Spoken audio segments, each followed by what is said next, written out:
ओम नमः सिद्धेभ्यः। ओम नमः सिद्धेभ्यः। ओम नमः सिद्धेभ्यः। अहिंसा परमो धर्म की। आचार्य गुरुवर श्री कुंद कुंद भगवान की। आचार्य गुरुवर श्री ज्ञान सागर मुनि महाराज की।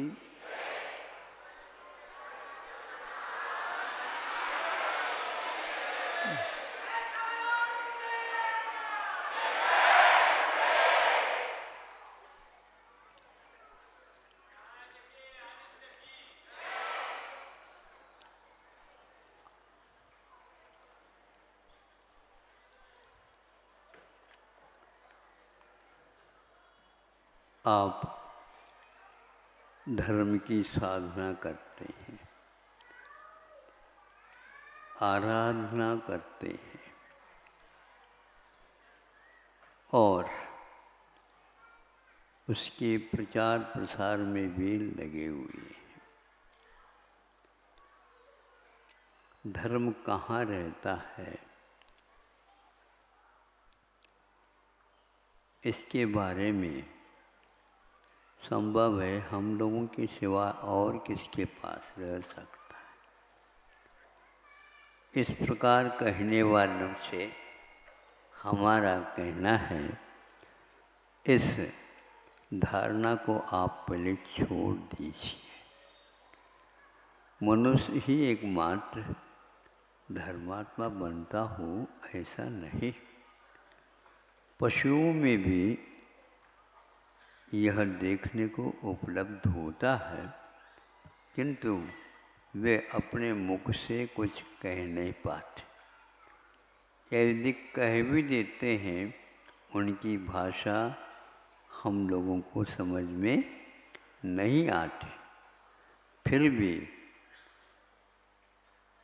आप जैसे जी रहे हैं, वैसे ही इस दुनिया में वो भी जी रहे हैं।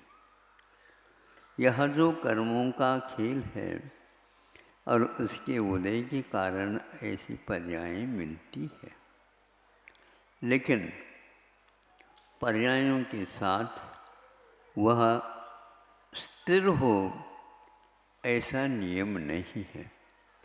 भावों में परिवर्तन, जैसे सागर में ज्वार भाटे उठते रहते हैं, समाहित होते रहते हैं। दर्पण में बिंब पड़ते हैं और वह जब बिंब की वस्तु वहाँ से हट जाती है, बिंब नहीं दिखता। उसी भांति यह आत्माएं एक प्रकार से पर्यायों के साथ परिवर्तित होती हुई आती रहती है।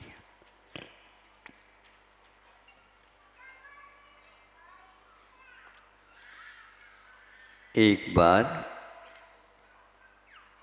मंत्री जी के साथ अथवा सेठ साहूकार के साथ एक राजा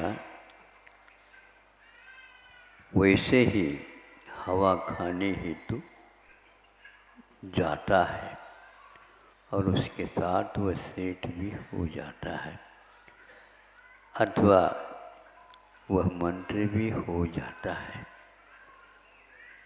उस जाने के उपरांत वह सोचता है, ये जंगल आ गया, इसमें शिकार खेला जाए। आप लोगों को ज्ञात होगा, राजाओं का प्राय करके ये शिकार खेलने की परंपरा देखी गई है, किंतु वह रक्षा के हेतु करते थे और कुछ लोग उसके भक्षण के रूप में स्वीकार करते थे।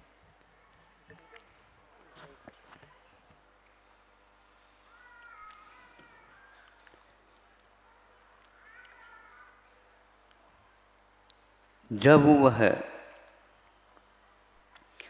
एक हिरणों के झुंड के पीछे लग जाता है, उसको देख करके सारे हिरण और भागना प्रारंभ कर देते हैं। भागते भागते भागते चले जाते हैं। उस समय उस राजा को कहा, ठहरो, आप परेशान न हो। उनको हम कह देते हैं वे रुक जाएंगे, आपको जो करना है फिर बाद में कर लो। क्या कहते हो, तुम्हारे कहने से वो रुकेंगे? हाँ हाँ, क्यों नहीं रुकेंगे, क्योंकि आप राजा हो और ये प्रजा के रूप में आपके हैं। जानवर यदि प्रजा नहीं बनते ऐसी बात नहीं है। राजा के यहाँ सभी प्रकार के प्राणी उनको सहयोग देने हेतु पालन पोषण उनका होता रहता। उसी समय उन्होंने हाथ कर दिया, रुको,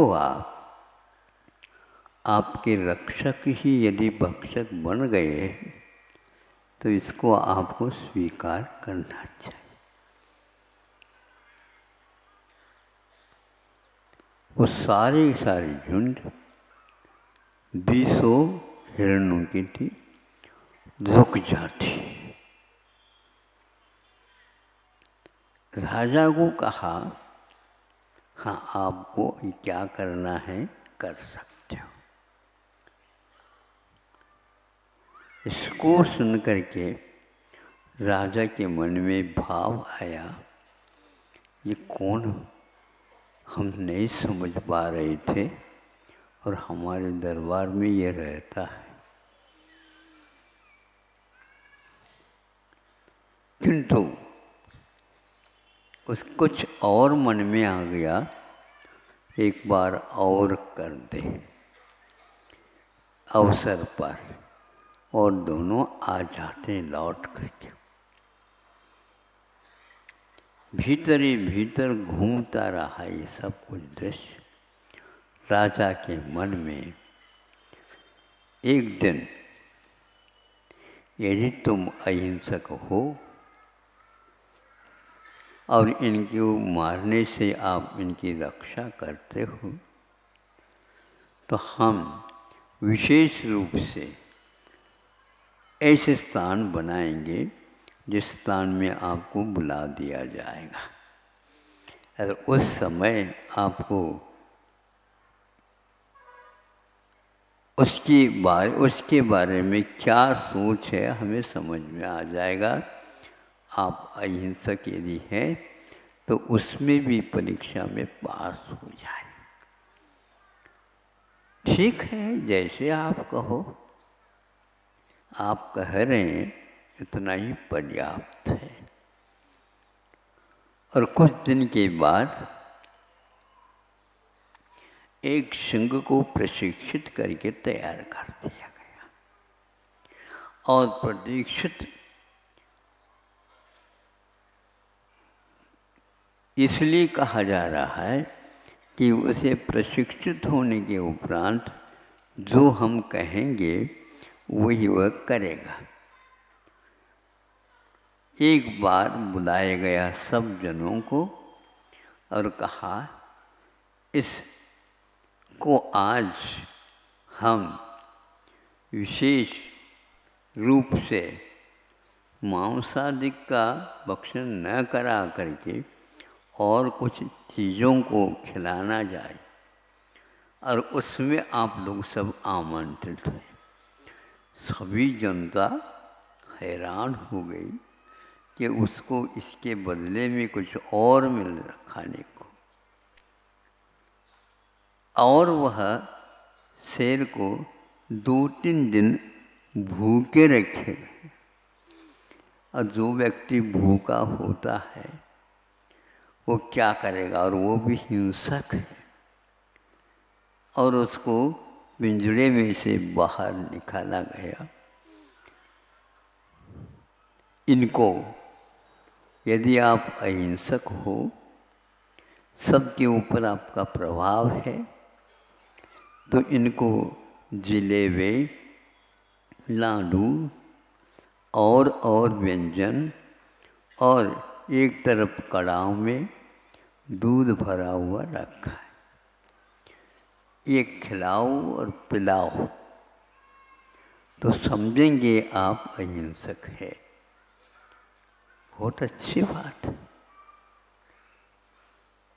जो ही पिंजरे से उसको बाहर के लिए संकेत दिया, वो आया, सर्वप्रथम उस व्यक्ति को खाने के लिए उसके पास जाकर के खड़ा हो जाता। सब लोगों को यही लग रहा था अब ये छोड़ेगा नहीं, 3 दिन का भूखा है, जल्दी जल्दी पूर्ण करेगा ये खा। चारों ओर उसने देखा, देखो तुमको यदि क्षुधा शांत करना है, प्यास को भी शांत करना है, आपके सामने ये नैवेद्य रखा गया है, आप खाना तो खा सकते हो, नहीं तो मैं तो यहाँ पर उपस्थित हूँ ही।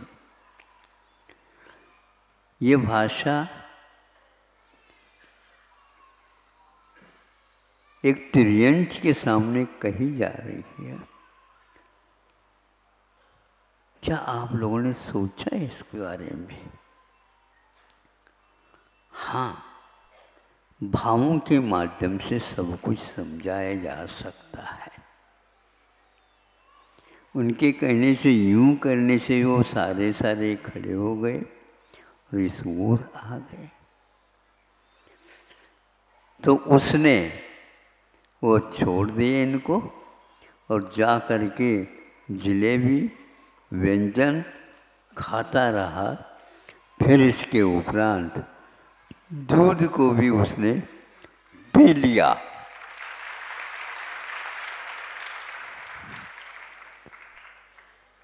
उसको संकेत कुछ भी नहीं दिया गया था और वह पिंजड़े में पुनः चला गया। अब आप बताओ, मनुष्य भी अहिंसा की आराधना करता है और तिर्यंच भी आराधना करता है। महावीर भगवान का चिन्ह एक प्रकार से सिंह है।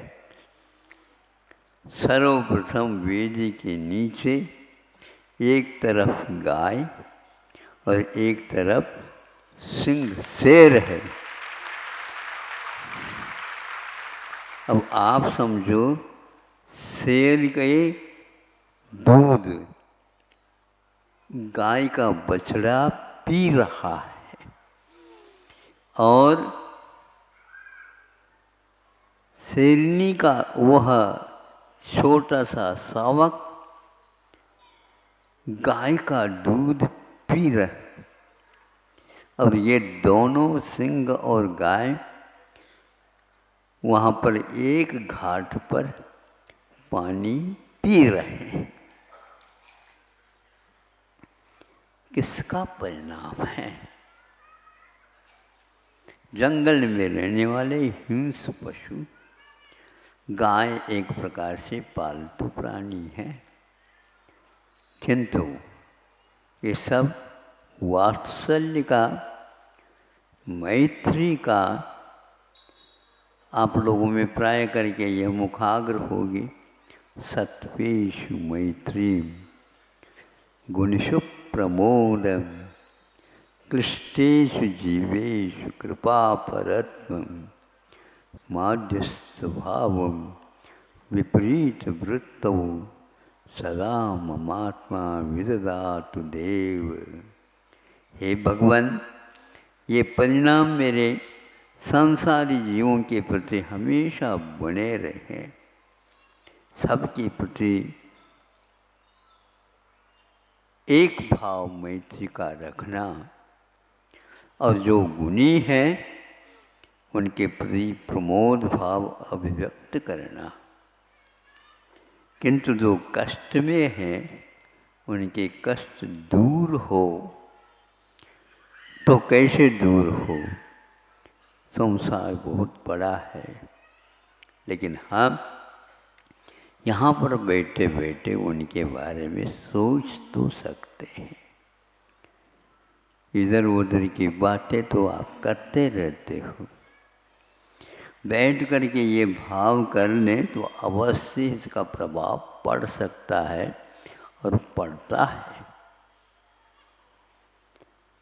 जब ये बात सब लोगों ने देखी और सुनी तो क्या सोचता होगा?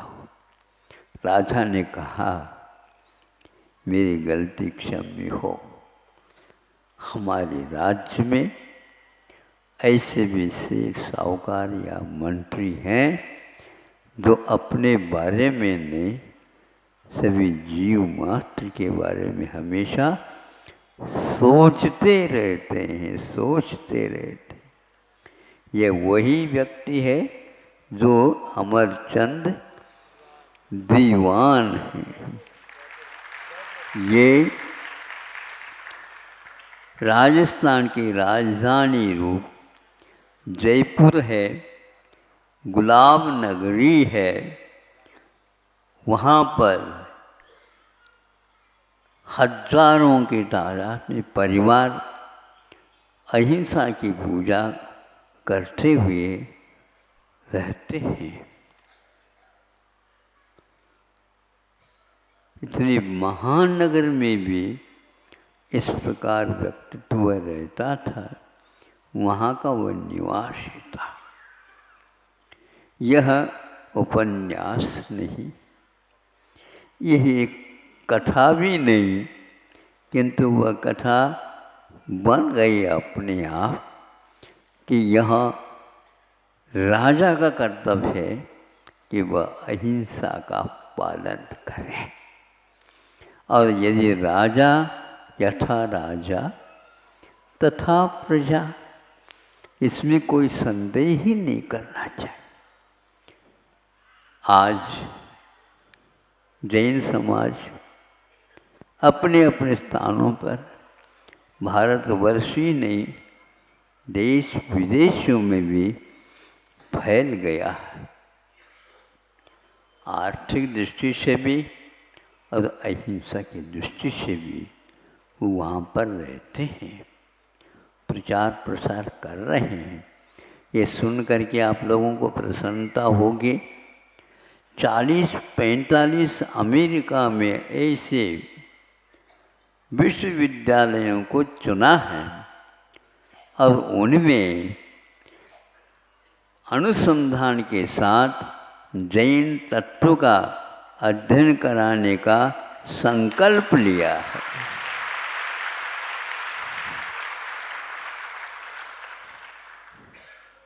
जो ही ये हमने सुना तो लगा ये कुछ विस्मय की बात लगती है।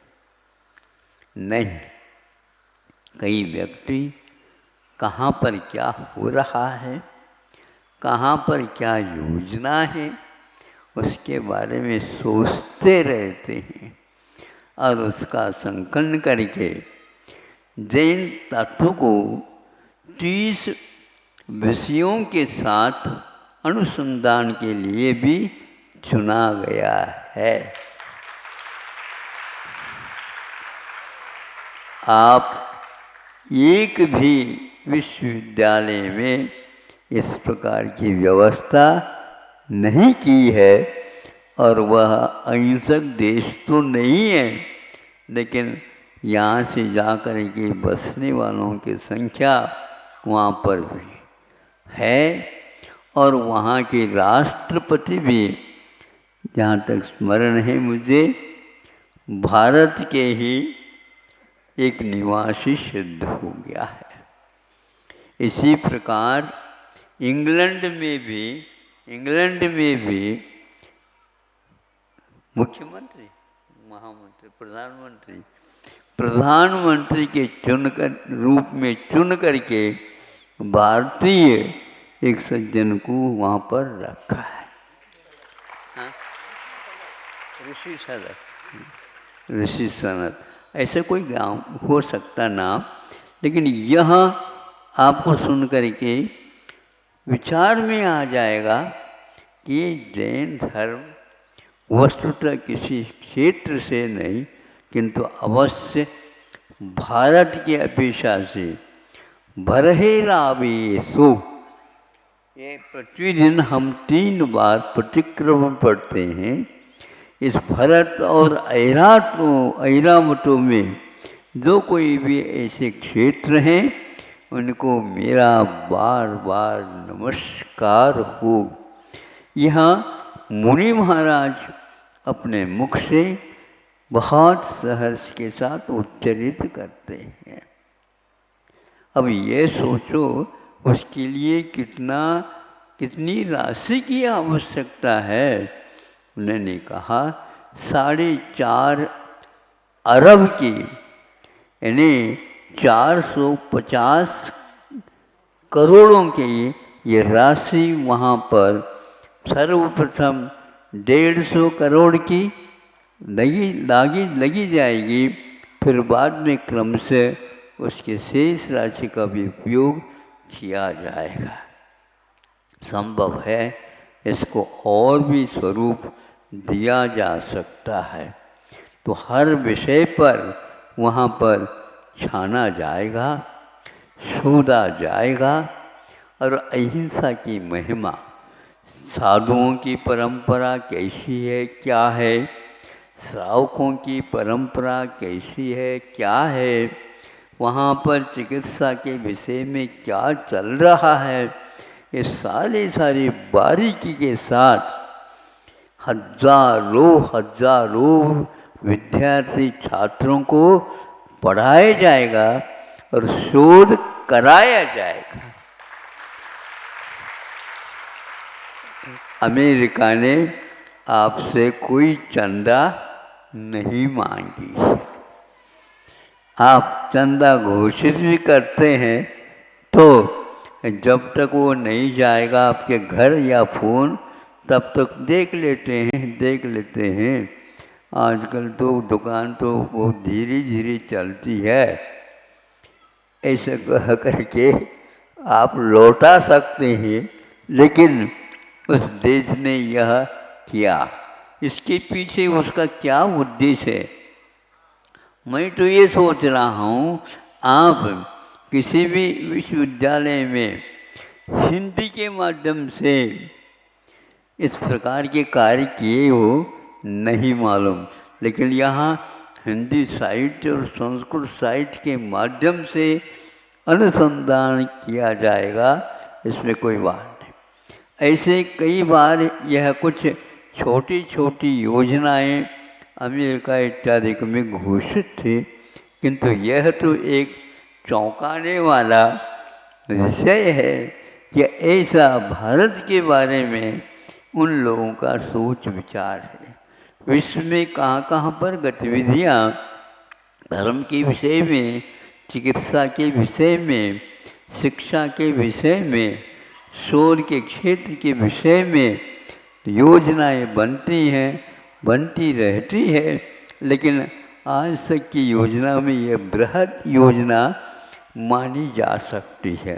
उन लोगों के लिए इसका कोई विशेष बात नहीं है, लेकिन फिर भी दूसरे देश के बारे में इतिहास के साथ साथ यह शिक्षा और चिकित्सा इत्यादि विषयों को बारीकी के साथ अध्ययन कराया जाएगा, तो अपने आप ही शाकाहार क्या वस्तु है सामने, विश्व के सामने आने वाला है।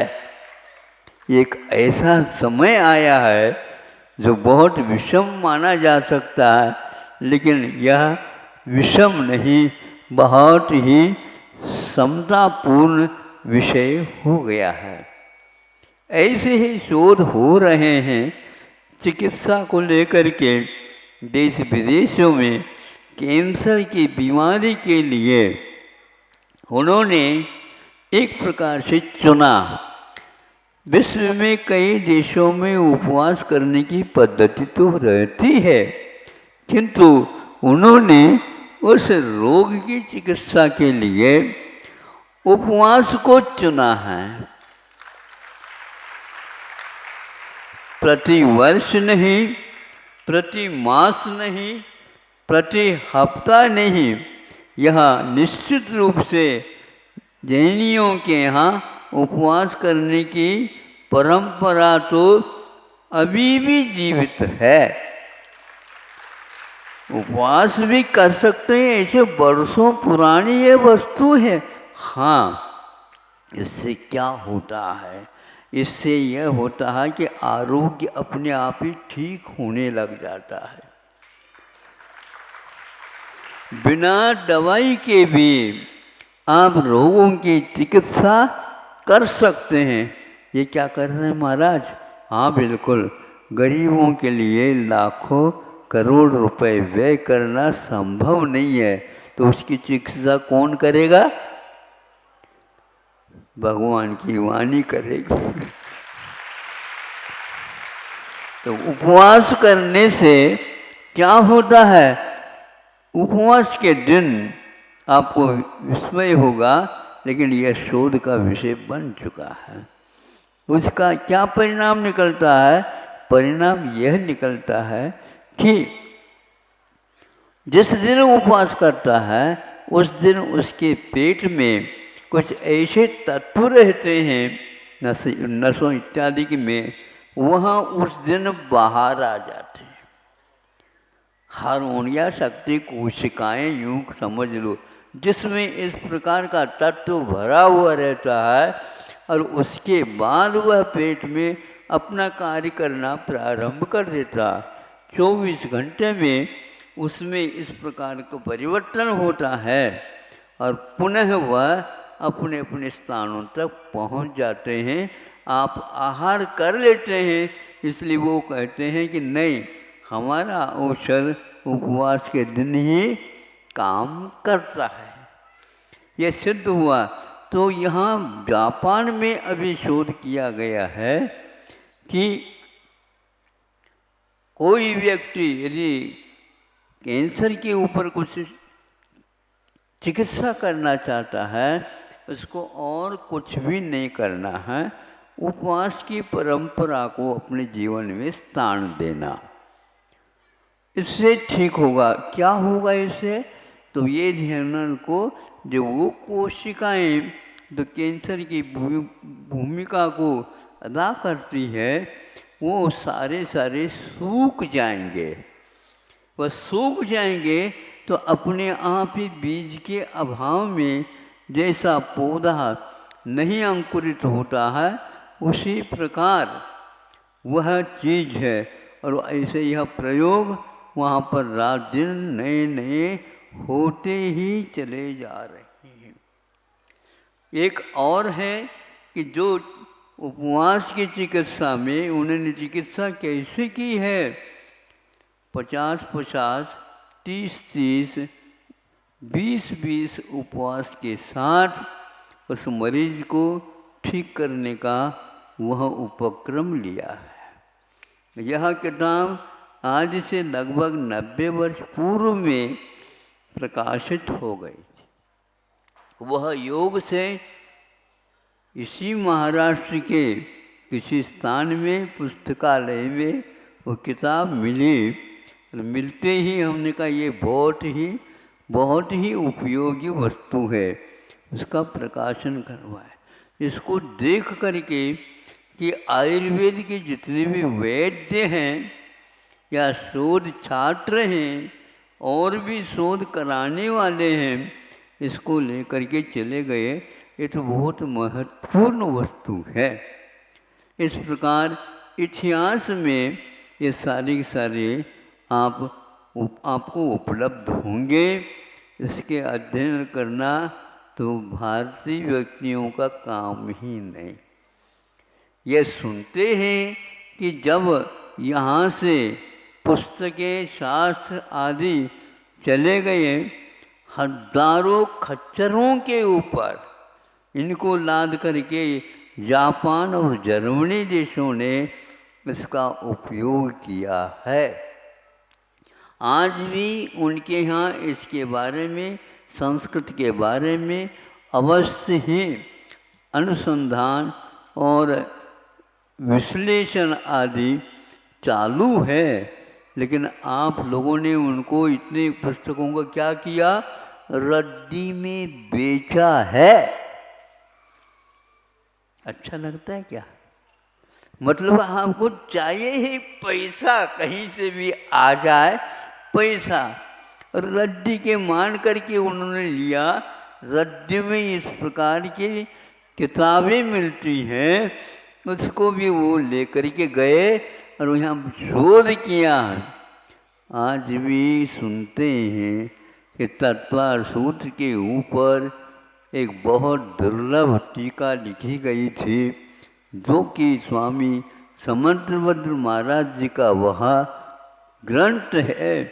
इसको वह लिखा है, किंतु उस शास्त्र को लिखने से पूर्व में देवागम स्तोत्र को उन्होंने मंगलाचरण के रूप में प्रस्तुत किया है, ऐसा कहा जाता है। गुरु जी के मुख से हमने 1-2 बार इसको सुना, किंतु उसके खोज करने के उपरांत भी आज तक उपलब्ध नहीं हुआ। हम लोगों का इतना तेज पुण्य कहाँ है, तो जनवरी सुरक्षित कहीं न कहीं रखी होगी, लेकिन हम पुण्यवान होते अवश्य वह मिलता। किंतु 2000 वर्ष पूर्व में स्वामी समंतभद्र जी लिखा है, ऐसा सुनने में आया है। अधिगम, हाँ, गंधहास्य महाभाष्य के रूप में वहाँ प्रचलन में सुनने में आता है, लेकिन किसी भी भंडार में इसकी उपलब्धि नहीं हुई। देश विदेशों में भी छाना गया है, बड़े बड़े पुस्तकालयों में भी उसकी कोई उपस्थिति नहीं मिली। वो तो उस समय यहाँ लुट रहा था, उस समय उन लोगों ने उसको लेकर के गए, उसका उपयोग किया है। इसलिए उसमें एक और चीज़ बताई थी गुरु जी ने, उसमें पशुओं की बोली में भी कुछ संकेत मिलते हैं। इसका क्या अर्थ होता है, तो जिस प्रकार की आवाज़ करेंगे तो पशु सोचेगा मेरे से ये बोल रहा है। ध्वनि मात्र निकालते हैं तो भी उनको ज्ञात हो जाता है। बहुत सारी विद्याएं थी, आज वह विद्याएं लुप्त होती जा रही है। फिर भी आप लोग इस दिशा में काम करेंगे तो सही होगा।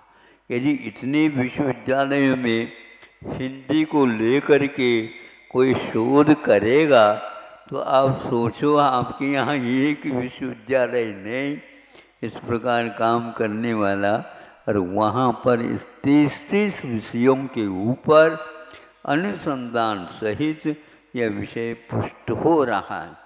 और उन्होंने यही लिखा हुआ है, जैन संस्कृति और धर्म के बारे में यह योजना बनी हुई है, जो हमने सुनी थी 4-5 दिन पूर्व में आपके सामने रखा।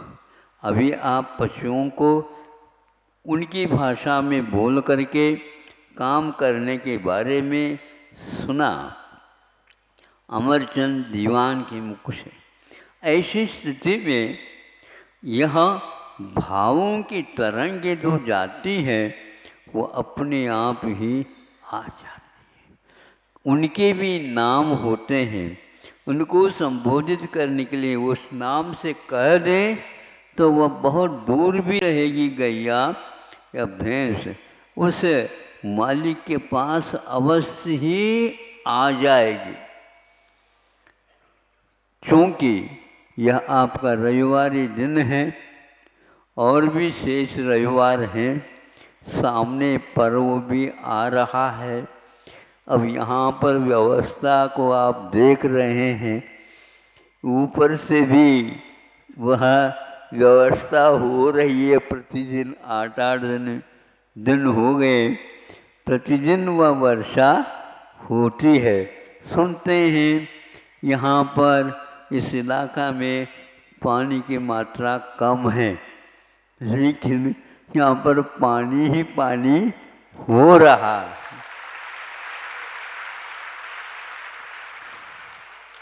महाराष्ट्र में एक प्रकार से राजनीति भी अपने आप में अहिंसक नीति बनने जा रही है। ये एक बहुत सुंदर बात है कि अहिंसा के बारे में सभी नेता लोग सोच विचार में आ गए हैं।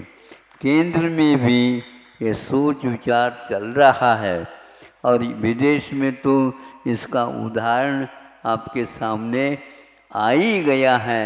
और आप यदि स्वाध्याय करते हैं और इतिहास को खोलते हैं तो ऐसे प्रसंग भी मिल सकते हैं जो आपके भीतरी आँख को भी खोल सकती हैं। आपको तो इन्हीं 2 आँखों के द्वारा सही उपयोग नहीं हो रहा है, तो महाराज तीसरी कौन सी आँख है? आप इन दोनों को बंद करोगे तो मिलेगी, अन्यथा नहीं मिल सकती। इतना ही कह करके मैं आज का यह छोटा सा वक्तव्य पूर्ण करता हूँ। अहिंसा परमो धर्म की। चलो परम पूज्य संत शिरोमणि आचार्य भगवान विद्यासागर जी महामुनि राज की